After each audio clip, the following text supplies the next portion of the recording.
and welcome to the very first episode of Skyrim A-Z, mods, lore, and more. Yay, first episode.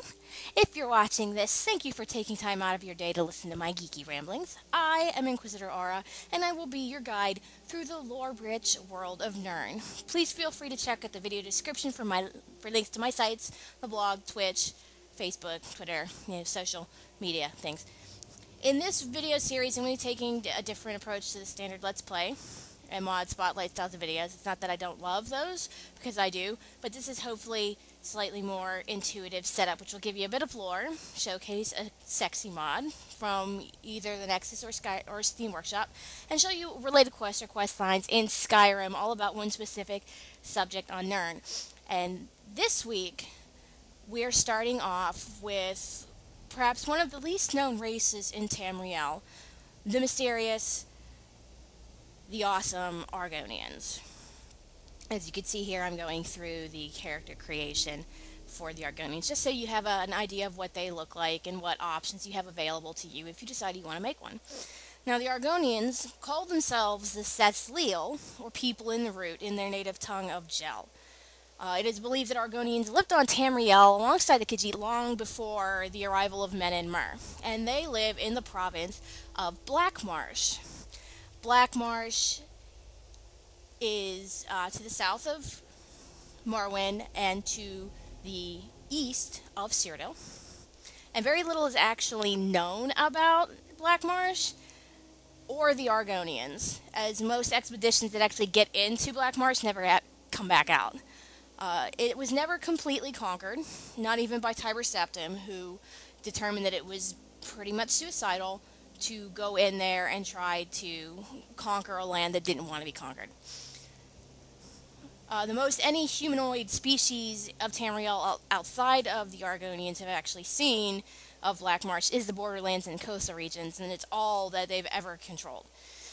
Blackmarsh is a tropical swamp. Now, imagine a swamp, and you know it's already humid and sticky and kind of gross.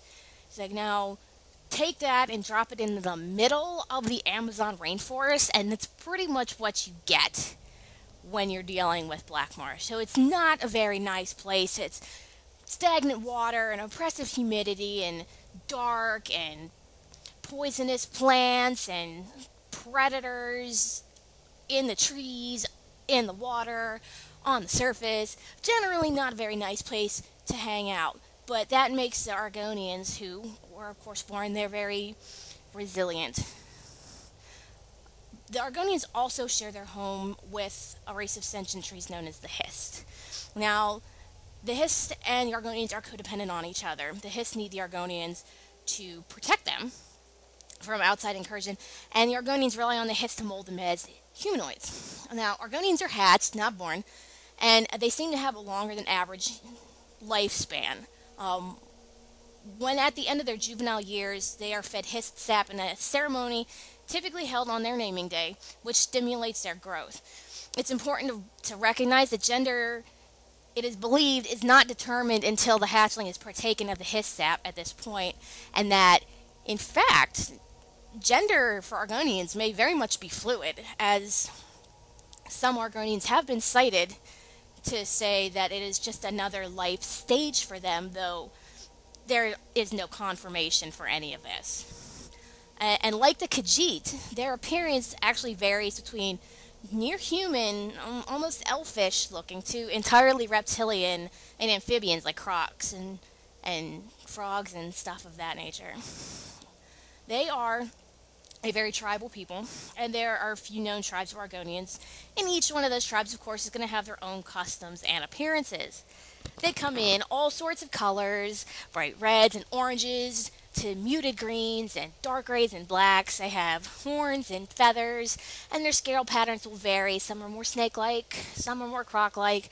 There are even some in Argonia believed to be draconic in nature with wings, but nobody's ever really seen them, and people who may have seen them probably didn't survive to tell about it. Though they are mostly reptilian in appearance, Argonians do have amphibious and fish-like features. They possess the ability to breathe underwater through gills located behind their ear holes. I can only assume those things on the sides of their head are ears. Their tails are extraordinarily powerful because they don't have webbed hands or feet. In fact, their hands and feet are clawed so that they can survive in Black Marsh. They use their heavily muscled tails to propel themselves through the water like a crocodile. And elder Argonians are often much paler than their younger counterparts, probably due to ossification of their scales, though some Argonians of extremely great age have been reported to possess translucent scales, which is probably a little creepy and why nobody ever sees them. Anyways, Argonians and Hiths do manage to communicate with each other, however. All Argonians in the vicinity of Hiths trees, so wherever they happen to be, which is, of course, mostly in Black Marsh, can hear the constant murmuring of the trees in their heads. And when in direct contact with one, like hugging it, because, well, Argonians are tree huggers, the Hiths will communicate with their protectors and children through visions. Pretty sweet. Maybe a little drug addict, maybe like tree frogs. The Argonians are very hard people to get to know because there's a ridiculous amount of racism outside of Black Marsh, and we're not talking about just Skyrim. We're talking pretty much everywhere. They're very slow to trust, and they don't easily show emotion. Their faces are expressionless for the most part, though you can always tell when an Argonian's angry because them teeth are going to get shown. But they do feel the same range of emotions that men and Mer do. Even so, they have displayed an ability to intermingle and assimilate the foreign cultures of men that few other races have demonstrated, integrating themselves almost flawlessly into human and elven societies, despite the racial prejudices against them. They are a reserved people, very, very calm, but they're fiercely loyal once their trust is earned and dangerous to have as enemies. Now, their economic system is a little backwards compared to most races of men and Mer. They're mostly a hunter-gatherer kind of society. They fish and they hunt for subsistence in Black Marsh and have only recently seen fit to start interprovincial trade. The problem with that being that anytime anyone tries to build roads through Black Marsh, they kind of get taken back by nature, as the plants seem to have an extraordinarily rapid growth pattern. However, Argonian ale and wine are highly sought after and expensive exports. Probably one of the things that they rely on the most for internal, external currencies. And it is believed that the Argonians don't actually have an organized religion. The only two deities we've ever seen the Argonians actually revere are the Hist, who aren't obviously deities, but they're at least close, and Sithis.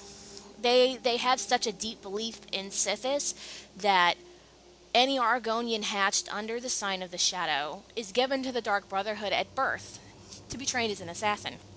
This practice has died off a bit, but it does seem that there are some Shadow Scales still out there. Now, during the First Era, a pirate force began using the southern coast of Black Marsh as a base to launch raids on Cyrodiilic merchant vessels. Cyrodiil then ruled by the Alessian Empire after leading the slave rebellion against the Aelids. The Alessian Empire didn't lead men into Argonia, and they encountered the Argonians, but the Argonians already distrusted them, having dealt with some of the pirates themselves, and they looked on the Cyrodiilians like, you guys need to just take care of your business and go. And so they did. That lasted about a century, when the Imperials actually tried marching back into Argonia again, and realized that they couldn't get that far into Black Marsh, so they took the coast and they took the borders and they maintained that, and as long as they didn't go farther into Black Marsh, the Argonians didn't give them any trouble. So the Imperials kind of had Black Marsh in their grasp for a while, and what little of it that they did have, they used as prison colonies for people and criminals deemed too dangerous for regular dungeons in Cyrodiil. Figure that one out. This will lead us up into the second era, which is when Molag Bal attempts his merge with his Oblivion realm in Tamriel. As we all know, this is the plot line for ESO. And that's when they join the Ebonheart Pact, and that's when they team up with the Dunmer of Morrowind in the north of Skyrim, and that's when the Dunmer are like, oh hey, cool, you guys are awesome, and you're hardy, and you're great, so we're gonna go ahead and we're gonna enslave a bunch of your people, and that's all you're gonna be able to do about that. That went on for quite some time until King Helseth of Helslalu, during the Second Era, ruler of the Dunmer at the time, abolished the practice. However, in that time between the Second and the Third Empires, between Remen Cyrodiil and Tiber Septim, there was a mysterious and lethal disease unleashed in Argonia called the Knahaten flu, which killed all, and I do mean all, non-Argonians in Blackmarsh. It lasted for 41 years, and since there are literally next to no non-Argonians living in Blackmarsh now, they don't know if it's actually permanently gone or not. Anyways, moving on. The Oblivion Crisis. The Oblivion Crisis, easily one of the most devastating events in Tamriel's history. However, where Men and Mer were being decimated, the Argonians were taking the fight to Mehrunes Dagon.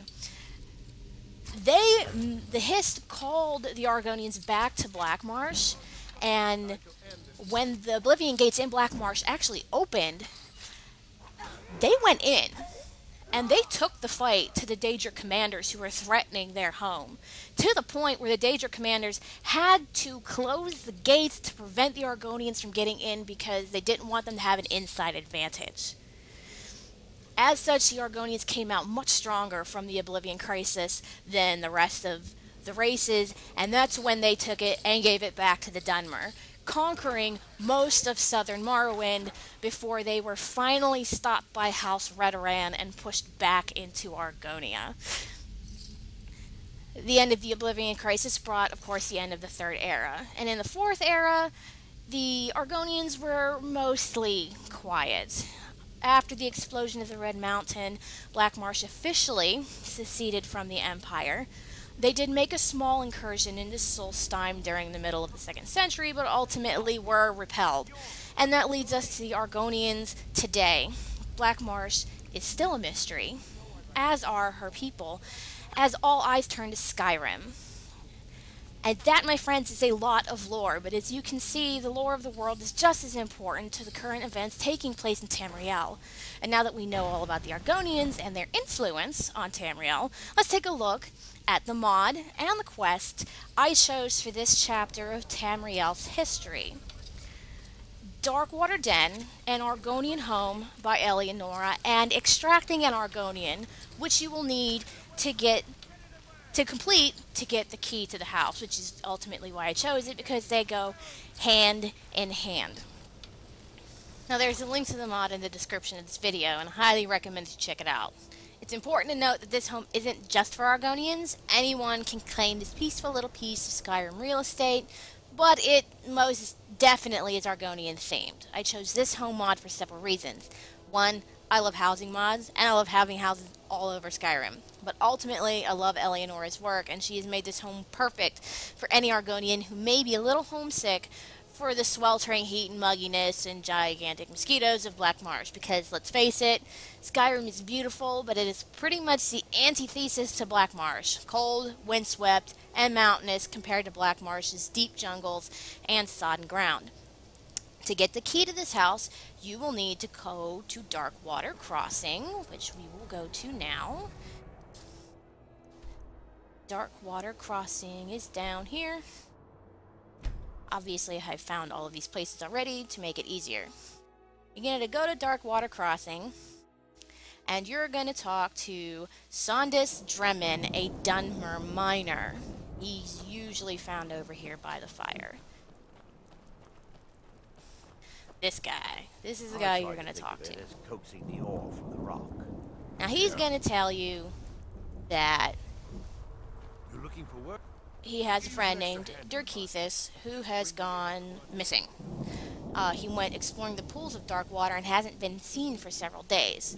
Seems that Dirkethis has gotten himself lost, and you have to go and find him. Fortunately, he's still alive, but he's being held captive by the Falmer, who have invaded Darkwater Pass, so you'll need to go and set him free, What wouldn't I do for a set of that? and escort him from the cave, and then talk to him again at Darkwater Crossing.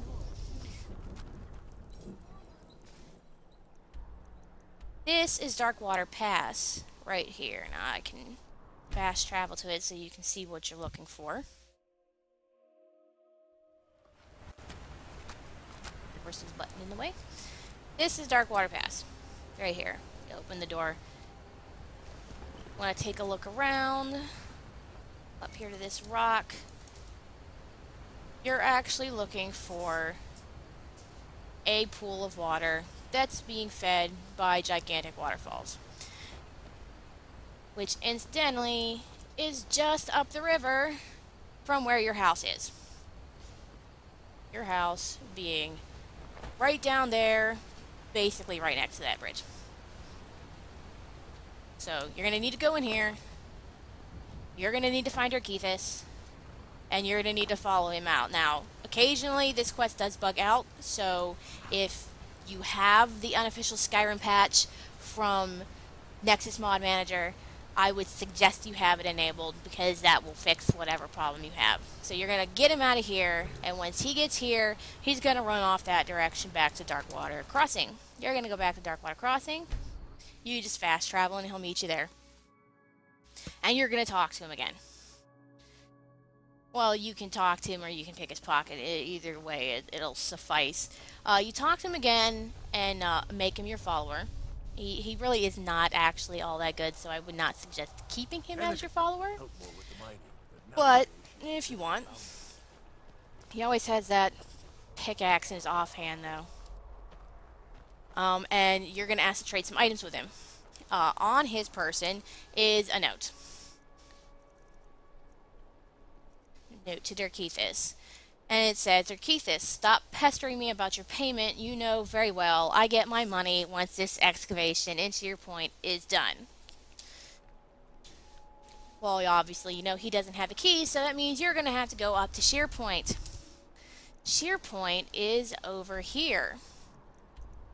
Now, I've already cleared through it, but you won't really have to worry about it. You don't actually have to kill the dragon that's up there to get the body.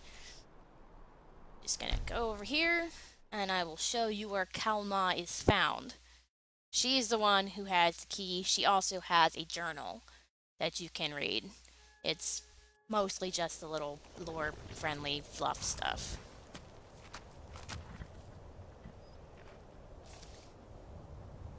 Her body will be here in this general area where Shadowmere is standing because he's awesome.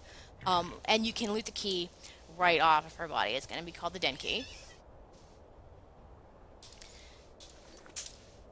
And from there, once you found your way around, as you were traveling to Darkwater Pass, you undoubtedly discovered Darkwater Bridge. So we're going to go ahead and fast travel there, and I'll show you how to get into your brand new Argonian home, which, by the way, is absolutely lovely. Okay, so you're going to come here, and you'll note, once again, that up there, where I'm looking, right here, is where Darkwater Pass was. Or farther up a little bit. Doesn't make a difference. You're going to come here, you're going to go to the left of the bridge, you're going to jump in the water. And then you're going to swim right down in this hole right here to Darkwater Den. Yes, there's a little bit of a current, so you might have to fight it, but you won't drown, so it's okay. And you're going to swim in here, and you're going to see the surface. Lots of fish for your happy little Argonian to eat. And you're going to come in here. Now look at this. This is absolutely just fantastic. With the unique textures, the Argonian Throne. You can't actually pick any of these plants, so no, that Nern root, you can't have that. You can't have that Nern root. But it's all here basically to be your front lawn after a fashion. But you'll have a key, so you'll be able to just walk right on in the door, and here we are. Look at this place. Is this not amazing? I mean, look at the textures on these vines. You've got all of your shrines. You get some place to kick back and put your boots up. Look at Argonian blood wine, 913 septums. I told you that stuff was, pretty expensive. And some nice chairs. You have plenty of mannequins here. You have a mirror here, and you can actually use this mirror to adjust your character's overall appearance, like the face sculptor in Riften. And you got a brand new book, The Sultry Argonian Bard. I have not actually read this yet. That's why it is still there on the table. Now, up here is your crafting part of your crafting area. You have everything here you possibly need to make the spiders from up in Solstheim, the imbuing chamber. You get the spider pods, you get the rubies, and the flawless emeralds, which will make the explodey ones and the poisonous ones. You have your arcane enchanter. You have some place to stash your soul gems. I mean, you've got custom artwork on the walls. I don't know who that guy is, but he looks awesome. Or girl, whatever. You have a disenchanting font. Now, this is an interesting feature right here, because you can actually, you can disenchant the weapon that you have without destroying the whole weapon or the armor that you have, so that you can re-enchant whatever you have so that you don't have to remake it, which is awesome. And you got yourself a strong box, you got some storage areas, you got a potion shelf. This is your alchemy lab. It's your little burner and distillers and all that stuff. Ingredients box and an apothecary satchel if you're interested. You've got your heartstone crate here and your staff enchanter, which is nice, and another piece of custom artwork there. You come down here and you have your smithing area with wood chopping block. I can't tell you how convenient that is. You got your blacksmith forge. Now this is a smith all forge, so you can literally come down here and you can smith all of your crazy weapons. You can do all your sky forged, all your dwarven, all of your Stalrim here. You can do everything here, so that's good. And it's even got a little vent here, so it makes sense. Why would you have burning embers in your house when it's underwater with no vent? You've got plenty of weapon racks. You've got your blacksmith forge once again. You've got your grindstone. You've got over here, you've got your workbench. And this is one of Eleonora's custom features. I think she has this in almost every one of her houses. You have specialized areas for each type of material that you use. So your bones and your antlers, your Daedra hearts, because who doesn't want a jar of Daedra hearts on their desk, pelts and hides, ores, ingots, leathers, linens, things of that nature. Is your smelter. Look at that smelter! Isn't that great? It's like tiny. You don't have to worry about trying to find it or not running into it or anything of that nature. We're going to come over here and we're going to go into your kitchen area. So you got some place for you to cook, a little chopping block, how to shell a clam in case you didn't know. You have storage for your dishes, and if I'm not, well, there aren't actually any dishes there, but that's okay because you don't need to eat because you're the Dragonborn, because why would you ever need to eat? And you get your food storage, and then in through here you have your bedroom. Now just look at all of this wonderful detail, the wooden look on the bed with the woven matte sheets, and of course your copies of the Lusty Argonian Maiden, because who doesn't need some night reading? You can sit in your chair and do your Dovahkiin work or your Thieves Guild work and money, and you have a safe that you can put your stuff in. You've got bookshelves. You got all of your maps. Say don't do anything, but boy do they look good. And this over here is another one of Eleonora's custom closets. It's got the section with your armors, and of course it's got the pretty bone mold and the chitin, and I'm not actually sure what this armor is, but it looks fabulous. And your robes and cloaks. You've got someplace for all your helmets and your gloves and Puts in masks and bags and pouches and all empty chests up here. And look, you got a shrine to Akatosh, you got a jewelry case, and look, even have a hist. There is a hist in this house. And look, you have a hist stone, which will actually grant you a blessing of the hist, which is right here, which will fortify your stamina, which is, if I'm not mistaken, similar to the blessing you get from a Kinnereth shrine, but it doesn't make a difference because there's a hist stone and history, and that's absolutely amazing. And one other feature that all of Eleonora's house mods seem to have is the secret room. Now you're gonna come over here and you're gonna push the book, and the wall's gonna slide down behind your bed because that's a great place for it, and you're gonna go into your secret hall. Now the secret hall is where you keep all of your treasures, clearly, because look at the money. There's gold ore in here and gold ingots, and you can take all that, and I don't actually know why the jug and the goblet and the bowl are in here, but whatever. Again, with the models and the unique textures, and you got the water. The grate obviously doesn't work. You have display cases and more weapon racks, and more display cases and more weapon racks, and here is probably the best part. I love that most of Eleanor's houses have this. This has room for the paragons you get from doing the Dawnguard quest, from going into the Forgotten Vale and killing all of the frost trolls and going back to the door. You have a spot for each of the 4 dragon priests on Solstheim. You have a spot for all of the claw keys you get in the game, and then you have a spot for each of your dragon priest masks, including the wooden one, which is great. And then here are your right amethyst claw and your left amethyst claw. And once again, like I said, filled with beautiful textures. You got the water, you get your nice little hidey hole. Going up here, we're going to go back out into the dark water den. And the hidden door will close automatically behind you. Isn't that special? And you're going to, one more thing I got to show you about this house, and that is this. Secret door. Gotta love secret doors. And this will take you to the actual fast travel location mark. It is literally up there is absolutely no way you would normally be able to get up here. It's not happening.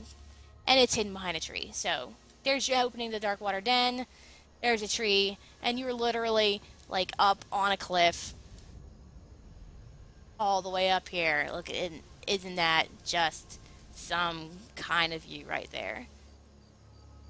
Perfect. Well, that's it for me for this week, guys. I hope you enjoyed listening to me prattle on about Argonians and Argonian lore and Argonian mods. If you have any feedback, please feel free to leave it in the comments below. Feel free to subscribe. I promise you I won't bite, and I won't hurt you. And we will see you again next week.